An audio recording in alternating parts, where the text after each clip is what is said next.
Good day mga ka-sports natin dyan. Akari Chargers lumaban naman kahapon pero mukha talagang may halong pagkaalat sapagkat minsan ay talagang nakakalamang naman sila pagdating sa Choco Mucho pero bakit napataob pa rin sila at nakakuha lamang sila sa fourth set ng 15 points. Talagang bugbog sarado ang nasabi nating player ng mga Akari dahil hindi nila naawat itong si Cici Rondina. Isa lang naman talaga ang kinakailangan nilang bantayan, si Cici Rondina, dahil siya ang top scorer pero hindi nila naawat ang kagalingan ni Cici. Sino-sino ba ang mga nagkulang na mga players pagdating sa Akari Chargers at bakit sila napataob ng mabilisan sa fourth set? Pumulag naman si Ibiang pero mukha talagang may halong pagkaalat ang Akari. Aalamin natin kung bakit sila natalo. Ano-ano ba ang mga rason? Ating aalamin na. Kaya't kung bago ka muna sa aking YouTube channel at ngayon ka pala napadpad, huwag nyo naman kalimutan na mag-subscribe. Click ang ating notification bell para lagi kang updated sa lahat ng issue sa volleyball. Susunod na!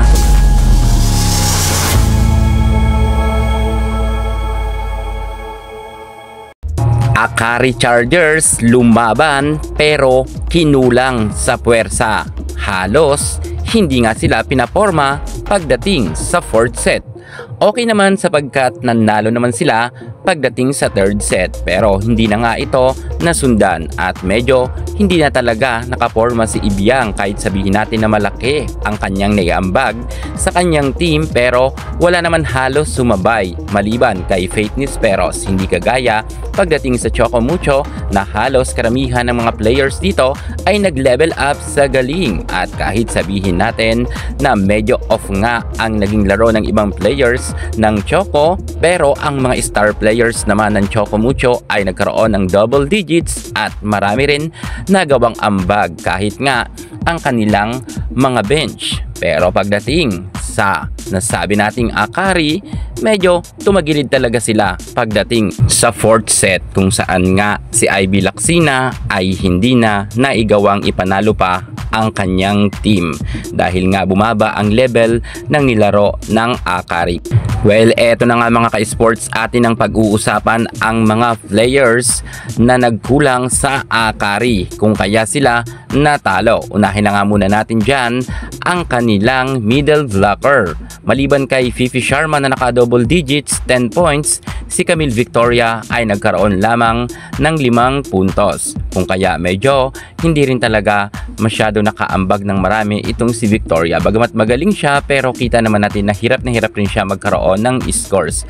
Maging ang superstar na si Erica Raagas ay nagkaroon lamang ng 5 puntos. Hindi rin masyado nakabuelo ngayon itong si Raagas. Samantalang ito naman si Ellie Soyod, ang kanilang star player din, ay nagkaroon lamang ng 6 na puntos. Hindi rin siya nagkaroon ng double digits. So, yan nga yung mga players na hindi nagkaroon ng double digits. Si Camille Victoria, Erica Raagas, Ellie Soyod. Pero si Ivy Lacsina ay tumabo nga ng 18 points ang kanyang naiambag sa kanyang team.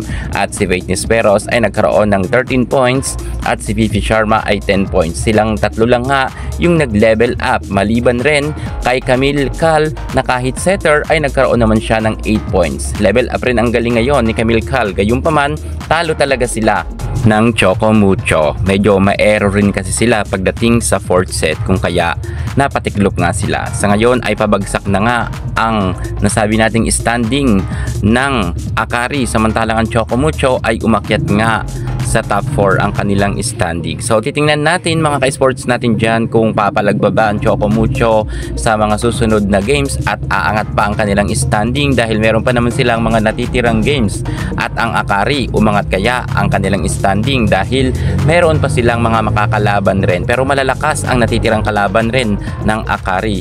Sana ay manalo sila para sumaya naman ang mga fans ni Ibiang, ang kanilang Barbie. So yan na muna ang pinaka-latest natin sa mundo ng volleyball at para hindi ka muli sa lahat ng issue pagdating sa laruan sa volleyball, subscribe na. Thank you so much. God bless.